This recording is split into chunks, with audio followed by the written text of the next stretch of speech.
Welcome, everybody. Joe Tarnowski with ECRM here, and I have a special guest with me. Actually, again, it's Elizabeth Gretkowski. She's the senior consultant with WSL Strategic Retail, and today we're going to talk about some updated research they have on the impact of COVID-19 on how shoppers are shopping. So, Elizabeth, thank you for joining me. Thank you so much for having me, Joe. Great to be here. So this is what, our third or fourth time we're doing an interview together? I think so. All right, well, always a pleasure, and I'm looking forward to digging into this research. So can you tell me, to start off, can you just give an overview of the research and how it's been updated since the last time when I spoke with Wendy? What was that, maybe a month and a half ago? Sure, yes. I think you spoke with my colleague Wendy Liebman earlier, probably last month. But we at WSL, we do ongoing research with shoppers. So we're always in the field doing qualitative and quantitative work to understand how shoppers are feeling, how they're living, how they're shopping, why they buy what they buy. So we, of course, right now, this is a really important time for us to be in the field understanding the impact of COVID on shopping life. So we've done two pieces of research. One was in March. And I think that's what Wendy was speaking to you about. And so we went back again in April to assess if there were changes, if shoppers were feeling differently, and to get a sense of what the sentiment was and how they were shopping and how that was changing. Great. And so since then, we've had, 30 million people have applied for unemployment benefits. And so I remember Wendy started talking about people kind of acting like they did during the recession. But now, 30 million unemployed people later, that's got to be really, really hitting hard. So how is financial insecurity kind of playing into how consumers are thinking about shopping? It's a good question. So, well, I think before we get into this, it's important to set up that shoppers are living in fear. And fear often drives behavior. And so when we ask shoppers about their feelings about the virus, 85% are worried about getting the virus. And on top of that, they're dealing with so many other stresses. They're worried they're not going to be able to pay their bills, not going to be able to put food on the table. They don't have childcare. They're homeschooling. They're worried they're going to blow through their savings. So shoppers are really feeling the burden of all of this. And so they are feeling more pessimistic about their financial situation. So just to give you some context, we always ask the question about financial stability because it does frame up how they're going to view their shopping. So back in November of 2009, it was 29% of shoppers felt pessimistic about their financial situation, meaning they felt like their financial situation was probably going to get worse. And now, fast forward to mid-April, that has jumped up to 40% are feeling pessimistic about their financial situation. And that does, of course, vary with income. The lower income shoppers are more worried. 50% of those with incomes, I think, under $50,000 feel pessimistic versus the higher income. It's only about a quarter who feel pessimistic. So that is important to think about, that shoppers are feeling concerned about their financial situation. And when you're concerned about your financial situation, what do? You're more cautious about your spending. So it is interesting to think about the recession type behavior that they're going to start doing when it comes to shopping. So just to give you some examples, and we know all this because we stayed very close to the shopper during the 2008 recession and all of that financial crisis was going on. What we saw was that shoppers were trading down to lower price brands. They were using up less. So for example, instead of taking a vitamin every day, maybe you take a vitamin every other day. Maybe you cut your vitamin in half and take half a vitamin. Maybe you put water in your shampoo to make it last longer. We have to give shoppers credit because they have become so incredibly smart and savvy when it comes to saving money. And one of the big differences between this financial crisis and what we've been through before is digital. And the fact that she has all these digital tools. She has mobile apps that help her track and manage her money and find coupons and find the best price. So shoppers are definitely smart and savvy, and they're going to be finding ways to trade down, cut back, and make smarter choices. I think that also part of that, because I've been thinking in this way too, is they don't know when stuff is going to run out that they need. Well, be it online or be it in the store. Obviously, the toilet paper was a classic example from this whole thing, but I'm seeing it across other different categories. And I'm seeing a couple of things, maybe opportunities that come up from that, from talking to buyers and suppliers. And I'm wondering if you're seeing this too, but it's almost kind of driving trial of emerging brands only because that's what's there. So if, let's say, I'm looking for hand sanitizer and the traditional brands that are always on the shelf are not there, but let's say that buyer for that retailer found some emerging brands that had some stuff in stock and put it on the shelf. As a consumer, I'm going to get it really because there's nothing else and I need it, but I might get it and like it. Exactly. And then all of a sudden there's a new brand that is engaging with consumers. Are you seeing some of that happening? Or? Absolutely. We're seeing shoppers, first of all, they've told us, one is they're trying new websites, different online retailers, and I think a lot of that is the inventory problem. You go to your local supermarket, there's nothing there, you can't find your brands, you can't find any replacement, so perhaps you'll try an online retailer and get something shipped to you. So we do find, I think it's about 1/5 of shoppers have already tried a new website to buy their goods, to get them delivered. And the same thing with brands, exactly as you said, about, I think it's 1/4 are trying new brands. And it's interesting to see because we've learned this from, again, the previous recession, is that when shoppers are doing all of this trading, they realize that they discover new brands and new retailers that they like, and they don't necessarily go back to what they considered their favorite beforehand. Mm-hmm. So I think we'll definitely see a lot of this trading, a lot of this swapping. And that's, again, this is the call to the brands to keep your shoppers engaged, keep them in the brand, whether they're going to trade up or down. What are you doing to engage them and keep them with you? Gotcha. And at the same time, one thing that I've learned is there are a lot of things that I can live without. Yeah. And it's maybe things I thought I needed or things I needed to do, or and obviously I'm not going out to local restaurants and hanging out with my friends and spending all that time and money out. And the thing is, you start thinking, did I really need sure, I want to spend some time with my friends and stuff, but do I need it to do with that frequency, or do I need these things when I can get those things that are cheaper or last longer, so on and so forth? It's funny you mentioned that, because I think that when shoppers see so many things get stripped away from their life, whether it's, God forbid, a loss of a loved one, or even just kids' sports events all being canceled, or sporting events being canceled, you can no longer go to church or whatever you used to do before, and you're forced to stay at home in isolation, you really start to think about what are the priorities in your life. And we've seen that in our research. Half of shoppers say to us that they are now reevaluating what's important to them in their life.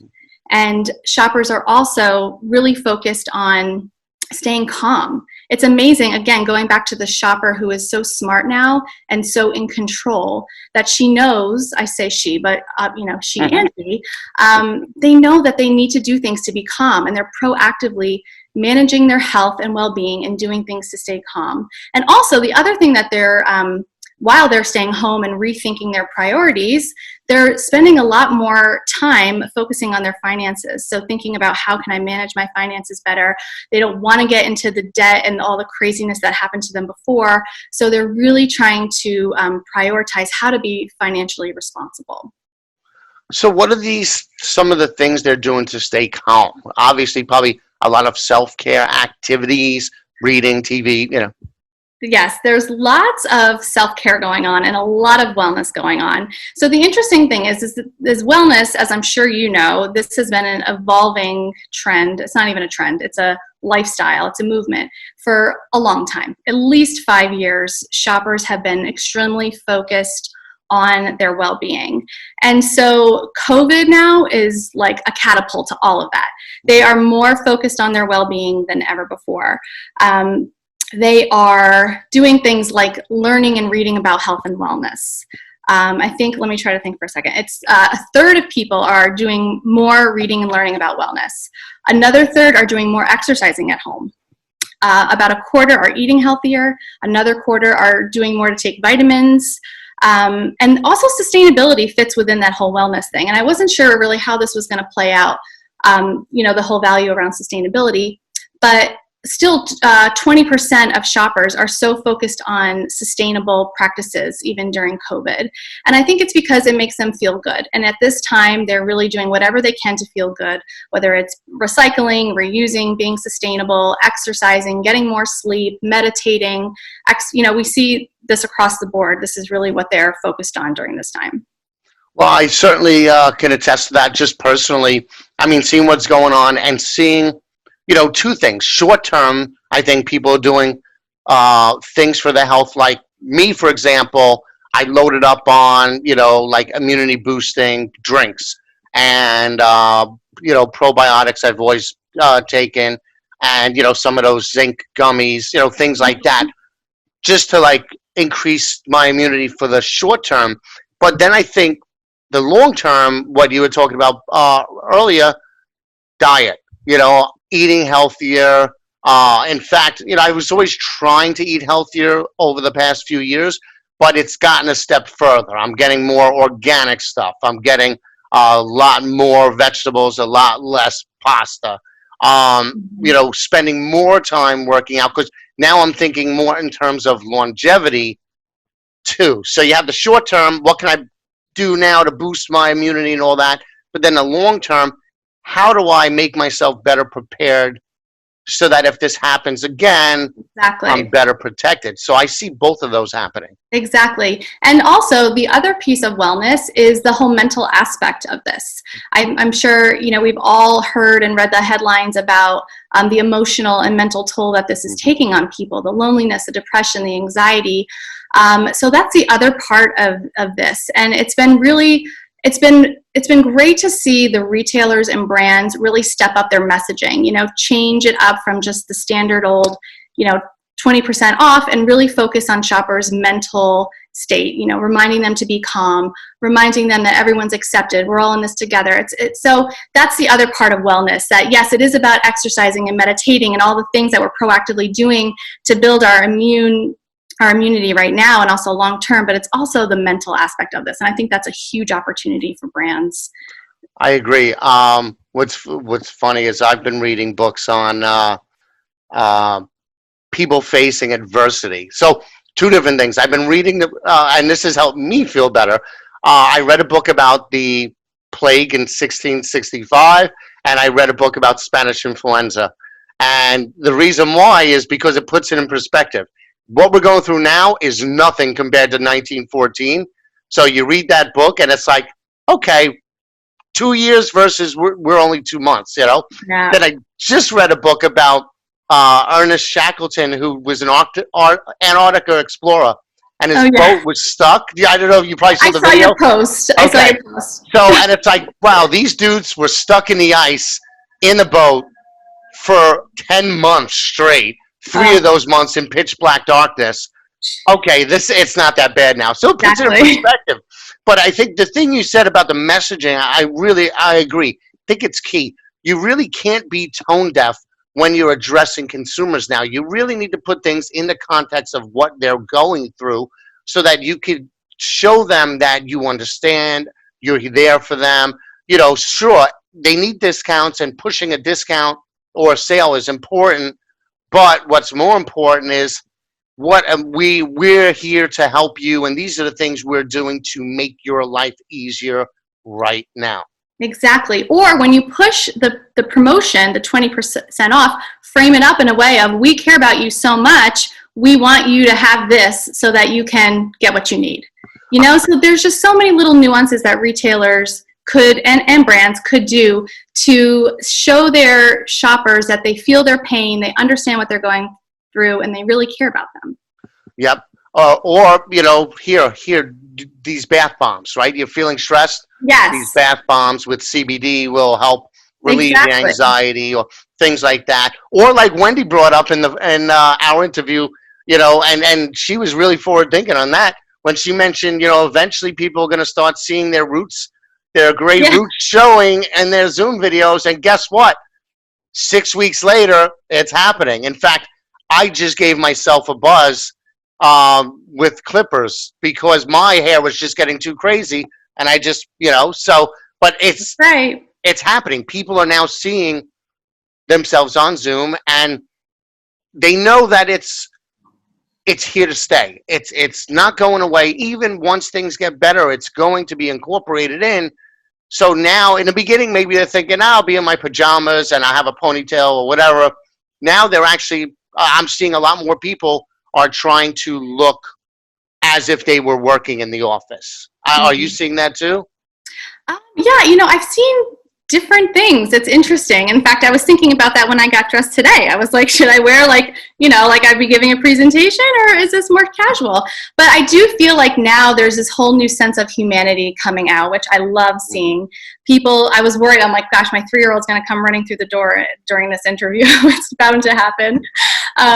But this whole new sense of realness is coming out, and it's really beautiful to see that. But I think that shoppers know this, and they are buying hair color. They're buying the Madison Reed, all these things that we've been seeing, all these online direct-to-consumer brands who have real value propositions.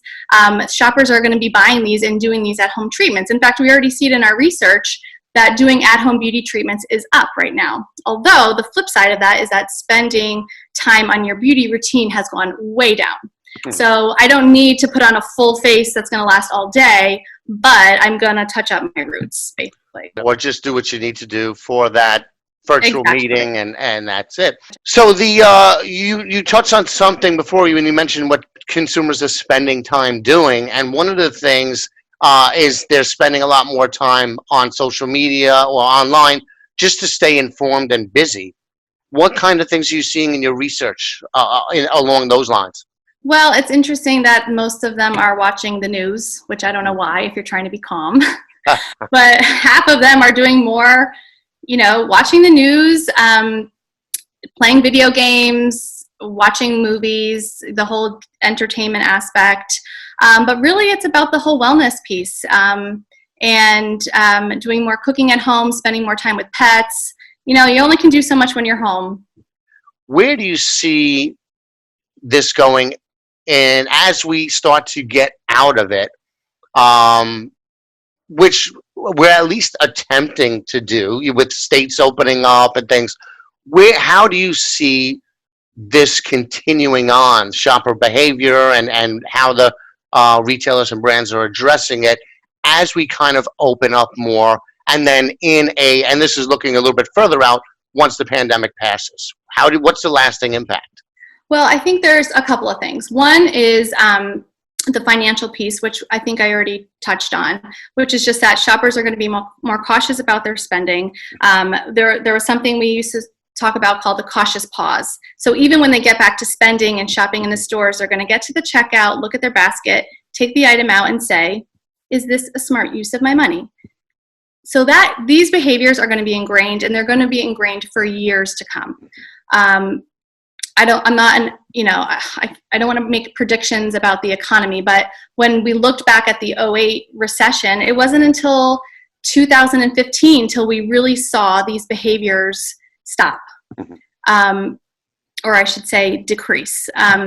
So they're going to be this saving money, cutting back, prioritizing their spending is going to be here to stay for a while.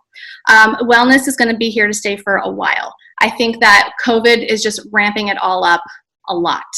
To your point, if there's going to be a second wave of this, what can I do right now to make sure I don't get it? These are all concerns that they have. So they're wanting to get in the best shape possible. And again, when we talk about wellness, I think it's really important to remember that we're speaking holistically. It's about physical, emotional, mental, financial. It's across the board. They just want to feel well. But I think when it comes to shopping behavior, the big thing, and we haven't really talked about this yet, is online shopping. And it's no surprise that shoppers are staying out of stores and they're shopping online. we see about half and half. So 50% still prefer to go to the stores, but the other 50% are finding new ways to shop. And it might be shopping online and doing curbside pickup, drive-through pickup, delivery, you know, what have you. There's just going to be a lot more of these alternative ways to get goods and services moving forward. But the interesting thing that I just want to call out is that what we've been tracking for the past 10 or so years is that when shoppers start to buy online and they realize that it was easy, it was convenient, it was quick, I got great prices, they stick with it. So coming out of this, we're going to see shoppers who bought online for the first time, they're going to stick with this behavior, and they're going to rethink the reason to go to the store, especially as retailers are now rethinking the stores, you know, getting rid of merchandise and sampling and all of this stuff. Are shoppers really going to go and browse and, you know, sit down and have craft beer and listen to a concert at the store anymore? I mean, maybe not. It might be a while before we get back to this. But I think the important thing to remember is that those who are buying online right now, so just let's take a category, for example, for beauty, 43% of women have purchased beauty online in the past month. Of those 43%, 28% have done it for the first time. So those people who are now doing it for the first time are more likely to stick with this behavior. And we've asked shoppers, you know, after this is all over, are you going to still shop online? And 3/4 say that they do. Now, we know that what they say they do and what they actually do is different, but still 3/4 of those who buy online say they're going to stick with it. So I think this is going to be the biggest shift. And it's really important for retailers and brands to think about their distribution strategies, think about how shoppers are getting their products. You've got to innovate new ways to get your products in their hands in fast, convenient, clean, transparent ways. Whether it's click and collect, drive-through, Instacart, Uber, whatever it is, that's really what needs to be done right now to prepare for the future. Great point. I agree. I think if any retailer is not seriously considering e-commerce and click and collect, if they're not doing it already, then they should be seriously considering that, because it really, the landscape is going to change tremendously. Even things that, you know, some people are forced online because of out of stocks in the store. And other people, like you said, they don't want to leave the house. They don't want to be around people. Maybe they got parents with them that, you know, have existing conditions. They don't want to risk it. But then they get so used to it. We've actually seen the same thing in parallel with the virtual world. You know, when we launched our virtual meetings, people are coming on originally because there's no place else to go. But once they do it, they're realizing, this is so easy. I'm still getting the same effect. Right. And it is, sure, we're not obviously face-to-face in-store, that face-to-face relationship, you can't replace that 100%. But we're starting to realize, you know, we got good bandwidth, this is a pretty good approximation, you know, especially when you don't want the other alternatives. So I think that online is going to be a major part. I'm certainly shopping online a lot more than for things that I never got before. And same thing. It's just so easy to just click reorder now that I'm going to stick to those categories. Fortunately, I'm here in New York. I have a lot of smaller stores right around my block, so I can pretty much just dart in and out. But not everybody's in that situation, and they probably don't want to drive to a store and deal with all that. So, all right. Looking forward, you know, what recommendations do you have for retailers and brands? You talked about, you know, some strategies, the 5 strategies to survive. Yeah. So we do have 5 strategies to survive that I would like to suggest to the listeners. I do want to just preface this by saying that everything that we've talked about is so high level, and there are so many nuances when we think about specific categories, when we look at specific shopper segments and even different regions across the US.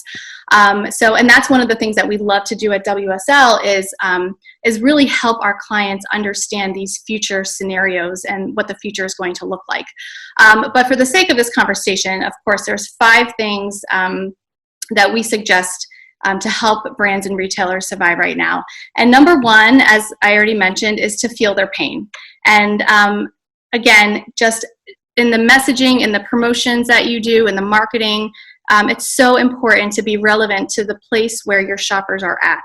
And they're feeling fearful, they're feeling anxiety, they're feeling scared about their financial situation. So there's just a big opportunity for brands and retailers to say, we understand, we feel your pain, and here's a little way we're helping. Here's an example. I mean, this is so little, but it's just so smart. So again, going back to '08, Staples and Office Depot, everybody had lost their jobs and people were on a job hunt. And they came out with an advertisement that said, you know, we want to help you find a job, so come in whenever you want and you can print your resume for free.